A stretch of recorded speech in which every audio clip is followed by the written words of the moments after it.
الإعلام المصري كله قال على أنها حالة فشل. هذه ما قلتش صابر يعطيني دروس ولا يعطيني لا. صابر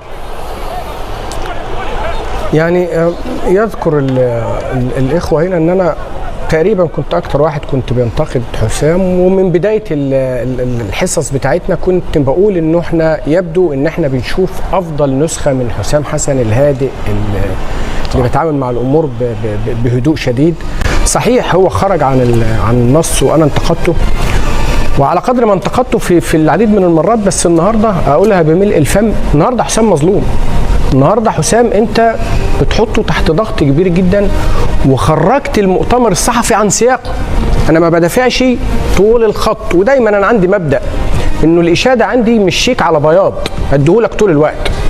الاشاده عندي مكافأة، لما تستحقها بتاخدها، ما بتستحقهاش ما بتاخدهاش. النهارده حسام حسن انا المؤتمر الصحفي يوضح المؤتمر الصحفي اسمه ايه؟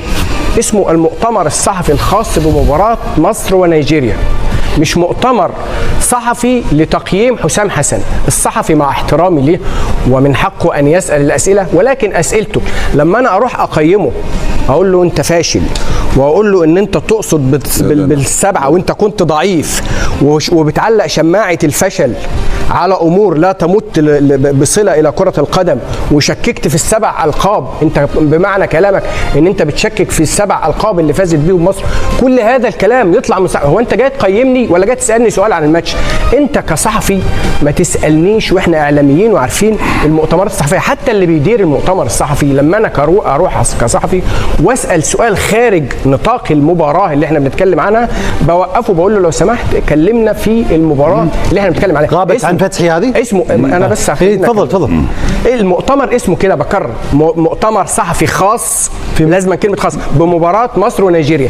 ايه دخل الفشل والحكايه؟ وانت جاي يعني حتى على المستوى الانساني انت جاي لي وانا مجروح وانا خسران وانا عندي مشاكل كتيره وبتستفزني. وجود المشكله كمان حتى لما تواصلت مع الصحفيين، خلي بالك في نقطه مهمه بس، انه ده لا يتعلق من بعيد ولا من قريب بالتنظيم. كون انه في منسق اعلامي من السنغال كان بيدير المؤتمر بشكل حتى لو كان من المغرب منسق اعلامي، لا يعني ان المغرب لا سمح الله. وكان هناك احتجاج من الصحفيين المصريين، كان هناك احتجاج وخروج وخرجوا لانه لم يسمح لهم بطرح الاسئله. تخيل الاسئله معظمها طرحت من الصحفيين المغرب. يعني انت تصف هذه الاسئله، تصفها. اكمل بس الجمله دي عشان الوقت تفهمها. يا انت سايب فتحي لا وانا اللي معني بالموضوع ما اتكلمتش فيه يا مشاري. انا دلوقتي كصحفي المباراه مباراه مين؟ مصر ونيجيريا. معظم الصحفيين اللي موجودين وبيسالوا مغاربه، مع احترامي لهم من حقهم، بس بديهي مين اللي له الاولويه انه يسال؟ الصحفي المصري ولا الصحفي المغربي؟ لم يسمح الفرصه للصحفيين وكنت اتمنى انه اللجنه المنظمه، وده برضو لا يعيب المغرب منظمه بطوله اكثر من ممتازه، بطوله موندياليه بكل معنى الكلمه، بس مش معناها ان احنا ما فيش بطوله ما فيهاش اخطاء، خطا حتى ولو خطا بسيط، ده اللي احنا بنتكلم عنه. لما يكون انا كصحفي اتعمد وكاني متحفز لمدرب وجاي اهينه وادوس له على الجرح، وهو اللي يطلب السؤال بهذه الالفاظ، يطلب يرفع ايده للسؤال، ده مش سؤال، وقال له يفتقد للياقه، امال يعني يعمل له ايه؟ ما امشي مسك في خناقه. فانا بقول انه الصحفي لم يكن موفق، هو صحفي زميل وعلى عيني وعلى راسي واحترمه، ولكن لم يوفق. انا احيانا لا اوفق ظلم بوجهه نظرك. حسام حسن ظلم بتوجيه هذه الاسئله اللي اعتقد يعني فيها شيء من تحتاج وقت زياده بعد عشان تكون راضي. بدر، شوف للأمانة أتصور على أنها نقطة سوداء جاءت لتلطخ المشهد بشكل عام. احنا كنا انتقدنا مدرب منتخب نيجيريا أشد ما يكون الانتقاد على خروجه عن النص في كثير من التصريحات التي لم تمس في الواقع بجمالية البطولة، ولكن كانت شادة شذوذ كبير جدا والكل هاجمها. اليوم أيضا حسام حسن مدرب جنوب أفريقيا، اليوم أيضا حسام حسن يكرر العملية، بينما كان متوقع أن يأتي إلى لقاء صحفي أو مؤتمر صحفي ليصلح ذات البين ويصحح ما ارتكبه من أخطاء جسيمة خلال تصريحاته في أعقاب مباراة منتخب مصر والسنغال، عندما أشار إلى أمور لوجستية تتعلق بنظام البطولة وتتعلق بنظام الإيواء وتتعلق بالمجهودات المبذولة لوضع المنتخبات في وضعيات مريحة جدا.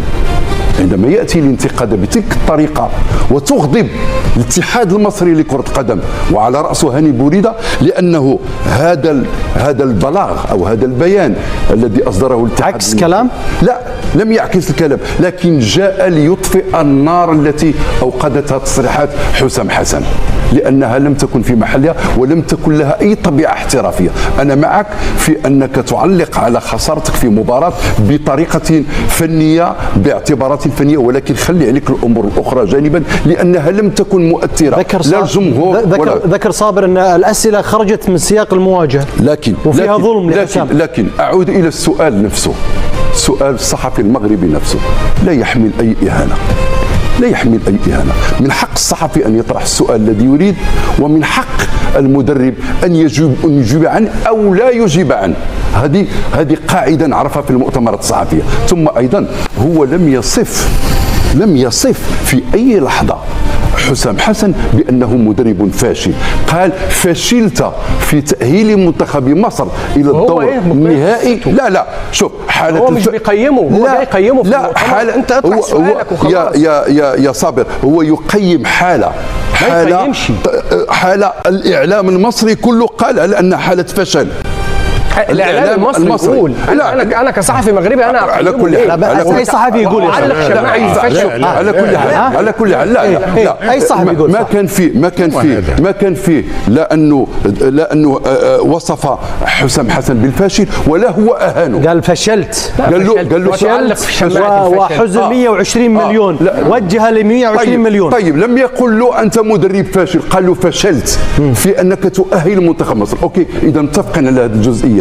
فإذا الجواب أنا أتصور يبدو لي واضح على أن حسام حسن يفكر في طريق يختلف تماما عن طريق الاتحاد المصري، لأنه ما جاء في بيان الاتحاد المصري يبين على أنه أراد أن يرمم ما اختل في تصريحات حسام حسن. وأذكرك، أنت عرضت لي جملة مهمة جدا، لكن سأذكرك بما هو أجمل وأنا شاهدته هنا. وإذ نثمن عاليا هذا الجهد الكبير فإننا على ثقة تامة بأن قيادات مصر والمغرب ستواصل العمل معا لتحقيق تطلعات الشعبين الشقيقين ورفع راية كرة القدم العربية عاليا في المحافل القارية والدولية. بمعنى أن حسام حسن لا يمكن أن يتبنى لوحده أنه يرفع راية الكرة العربية. صابر يقول في خلط هنا يا مشاري بعد إذنك، في خلط هنا بعد إذنك. احنا بنشبك الموضوعين في بعض. أنا هنا شخصيا انتقدت تصريحات حسام حسن لما اتكلم على التنظيم. في خلط. وأنا يا صابر أنا كنت أول واحد تذكر أنا قلت بأنك كذبتك كرة القدم. اليوم أقول لك صدقت معك كرة القدم، صح؟ اليوم أقول صدقت معك كرة القدم. صابر، أنا الخلط وين؟ الخلط أقول لك، احنا بنتكلم في الربط ما بين اللي حصل في المؤتمر الصحفي النهارده وبيان الاتحاد الكوره. انا واحد من الناس غلطت تصريحات حسام حسن على التنظيم، لانه التنظيم ممتاز. بس تتفق ان الرد هذا عكس التصريحات على البيان عكس التصريحات ولا لا؟ يا مشاري لحظه، انا اسال صابر. لا بس برايك برأيك غير اجبني على السؤال. برايك حسام حسن الم يطلع على هذا البيان قبل ما يدخل الندوه الصحفيه؟ مو بالضروره. احنا دلوقتي بنتكلم على تفاصيل المؤتمر ولا الجانب التنظيمي عشان نبقى لا هم ربطوه التنظيم. بدر وفتحي ربطوه. انا دلوقتي في قسوه اتعرض لها في المؤتمر مالهاش علاقه بالجانب التنظيمي. احنا لما كنا بنتكلم على الجانب التنظيمي انا قلت لك رايي في التنظيم ايه ورايي في تصريحات حسام يعني ما في ربط. انما النهارده لما ادخل البيان بتاع اتحاد الكوره في ما حدث في المؤتمر الصحفي، ايه علاقه ده بده؟ طيب انا اعطيك لا بس عشان فتحي يفصل بينكم. لا يرجع لك هذه الكلمه لابد ان اقولها. تفضل. يعني ما اظهرته الكاميرا اليوم اننا نقلنا المؤتمر الصحفي لحسام حسن، صحيح، لكن مواقع التواصل الاجتماعي اليوم تتناقل صوره بديئه جدا لمن؟ لشقيقه او لتوأم ابراهيم حسن الذي تحدث الى الصحفيين المغاربه يقول لهم انتم في 50 سنه حصلتوا لقب واحد. ما هذا التنمر؟ ما هذا الخطاب الكراهيه؟ اسمح لي بكل أسف لا يمكن أن يصدر هذا الكلام على واحد مصري. نعرف العلاقات اللي موجودة ما بين المغاربة وما بين المصريين، ونعرف العلاقة المتينة والاحترافية القائمة بين هاني بوريدة رئيس الاتحاد المصري لكرة القدم وما بين فوزي القجع. يتحالفان في كل المؤتمرات الاتحاد الدولي لينتصر للوجود العربي. طيب. على والبيان اللي ذكرته دي الأول. بس أعلق على النقطة دي من زاويتين عشان لا يتخيل احد ان انا مثلا بدافع عن ابراهيم حسن. ابراهيم حسن مخطئ في مقال بنسبه 100%، ولكن هل من اللائق وهل من الانسانيه ان انت تصورني بدون علمي وتنشر على وسائل ايا كان الصحفي اللي عملها، تصورني بدون علمي، واحنا الناس كلها بتبقى في جلساتها الخاصه ممكن يكون متنرفز، ممكن تصورني بدون علمي وتنشرها على وسائل التواصل الاجتماعي. بس المكان كله كاميرات يا صاحبي. لا بس اي مكان. لا المؤتمر الصحفي انت بتكلمني. لا بعطيك تجاوب. مين قال لك ان هو كان دي كاميرا المؤتمر الصحفي؟ لا، واحد بيكلمه وبيصوروا خلسه. وانا من الاول قلت لك ان هو مخطئ عشان ما نخلطش الاوراق يا جماعه. يخاطب صحفي، عشان ما نخلطش الاوراق، لا يتكلم مع زميله، هو يخاطب الصحفي المغربي. هو بيتكلم معاه في حوار، يعني طلب منه حوار، انت بيصوروا خلسه وسالوا خلسه. وهذا الامر وصف هذا الامر مش معناها ان هو مش مخطئ. ابراهيم مخطئ، وقلت لك اول كلمه لكن مخطئ، انما مش انسانيه ان انت تصورني بدون علمي وتنشر القصه ديت، وكلنا يعلم ان يعني صعوبه انك تصور حد وهو قاعد. نعم فتحي، نعرف ان الاعلام عنده مبدا حريه. انا نسال اللي نحب، انا نسال اللي نحب، ما سالتوش على الشقه نتاعو في القاهره شنو اللي فيها، سالته على كاس افريقيا على المقابله السابقه. انا حر كيما حسام حسن حر. لا اجيب عن هذا السؤال. طب ما هو ما اجاب. لا خلينا صابر عاد، لا اجيب عن هذا السؤال وانت حر. من لا مش ترد تعطي فينا في دروس في الاعلام، لا عيب. النقطه الاولى. النقطه الثانيه، جاوبتني على هذا يجاوب حسام حسن، لانه هذم يقول لك ما في ربط. خلينا نجاوب عاد. نعطيك من حق فتحي، تفضل. هذا يرسل عندما تغادر المغرب وتمشي لمصر، ومن الاتحاد المصري تبعث هذايا بعد ما تغادر. اخي عايشين في العالم الكل، عمري ما فريق مازال يلعب والاتحاد نتاعو يشكر فيك على التنظيم. وين صارت هذه؟ لانه حب يطفئ النار. لا، ولان التنظيم رائع. خلينا نكمل. صابر يعني بعد علق علي قد ما تحب. بعد علق قد ما انا نعطيك توا صحيح جوانب منطقيه وانت كل واحد بشر. ثالثا، شو عجبك في صابر؟ مراوغ كبير. لا مالكش دعوه بصابر، خلينا في صلب. لا صابر. لا خلينا في صلب القضيه. هذه صابر. لا ما مراوغ، خلينا في صلب القضيه. انا بتكلم في ابجديات يا فتحي. صح، انا بتكلم في ابجديات. خلينا في صلب الموضوع. مش هعطيك جواب. بس وصفه بمراوغ وعيب يعطينا دروس. وعيب يعطينا دروس. طيب يا صابر بعطيك تفضل يا فتحي. حقك ووقتك. تفضل. صابر شكور. عاش قلت مراوغ بالمعنى الباهر. طيب كمل. قلت أدين إبراهيم حسن وهكا ولا على ما فعل، لكن التصوير أدينه لأنه غير عادي غير قانوني. خلسة. لو وقع تصوير إبراهيم حسن في النزل وحده هذاك مدان ويعاقب قانونا. أنت وين؟ أنت في ندوة صحفية علنية كما قلت انت قلت، ولكن هذا كي يبدا في عام علني كلها كاميرات تحس على روحك شنو اللي تقول، لانه التصوير ممكن. انت في شوف القانون يميز، تصورني في مكان خاص نتعاقب، نصورك في مكان عام انا حر، لانه المكان العام انت موجود لهنا وانت شخص عام في مكان انت استاذ قانون. هذا من الناحيه القانونيه يعني. انا اعطيك من الناحيه القانونيه. هذا من الناحيه القانونيه بالطبع. تصوير خلسه. هذا اعطاك من الناحيه القانونيه. انسانيا. طيب لا بس هيكمل واعطيكم لان فتحي بيكمل. زين تقول له انت يعطينا دروس في شنو؟ هو يقول لك ما في ربط بالبيان. ما في ربط. يقول لا هو حر يحب يقراها. انا قريتها ما قلتوش دروس. انت لا قلت عيب يعطينا دروس اعلاميه. صابر يحقه يا اخي. لا يعطينا دروس اعلاميه. اعوذ بالله. قل صابر. انت قلت في البدايه عيب. ودي ما قلتش صابر يعطيني دروس ولا لا.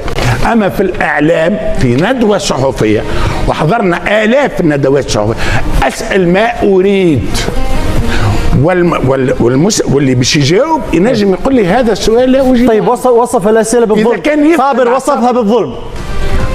والله اذا كان يراها ظلم وأنه يصادق على ما حصل في الندوة الصحفية، ويرى وأنه مدرب الفريق الوطني المصري وما أدراك يتشنج من سؤال من سؤال، فما بالك التشنج فوق الميدان. سجل عندك، بس بنسمع حسام لأن حسام اللي بيتكلم عن حسام. أنا أقول أن الإعلامي الصحفي قد أخطأ. الصحفي أخطأ أولا، لأن على كل صحفي أن يختار كلمات أنا أقول لاحترام، لأن كلمات فشل قوية جدا، غير مقبولة. كلمات كثيرة في اللغة العربية. لماذا لم يستخدم عدم نجاح، لم يستخدموا خروج أم عدم نجاح، كلمة فشل أنا أقول أن كان كبيرة. وأيضا حسام حسن نقول من غضب فقد أساء. من غضب فقد أساء، ليس الغضب هناك. كان يجب أن يكون حليم. لكن أنا أقول أن هناك فرق بين مدرب مصر وحسام حسن. لم نقبل أن هو مدرب مصر، يعني نعم، لم نقبل أن هو مدرب مصر. لماذا؟ لما قدم اتحاد مصر هذه الرسالة أو البيان، فما قال حسام حسن نقول أنه هو حسام حسن شخصيا، ليس مدرب، لا يمثل هذه الكلمات لا يمثل. أيضا ثانيا أن كثير من أهل مصر، من شعب مصر والمغرب، لا يقبل هذه الكلمات، يقول أن لن نقبل فرق بين الدولتين لأجل هذه الكلمات. هذا يبدو البيان زاد التلاحم وزاد كل شيء، وأشاد بالتنظيم وأشاد ما بين القيادات المصرية وكذا، والبيان واضح. حسن شخصية وليس مدرب صابر. وأنا بدأت حسيت النهاردة بالآية القرآنية إنما المؤمنون أخوة فاصلحوا بين أخويكم واتقوا الله لعلكم ترحمون. إحنا أخوات في كل الأمور، بس التفاصيل ديت محتاجة توضيح. أنا بقول عشان قصة الخلط، البيان شيء، لأنه معنى إن هم بيكرروا البيان معناها إنه لا الاتحاد ولا صابر ولا الشعب المصري شايف إن البطولة ناجحة. البطولة ناجحة بنسبة مش 100%، 101%، بس ما فيش بطولة في العالم ما بيبقاش فيها بعض الأخطاء. وأنا شايف إنه من بعض الأخطاء النهاردة ما حدث في المؤتمر الصحفي، الأسئلة كلها من الصحفيين المغاربة. طب ما احنا عرضنا السؤال الأول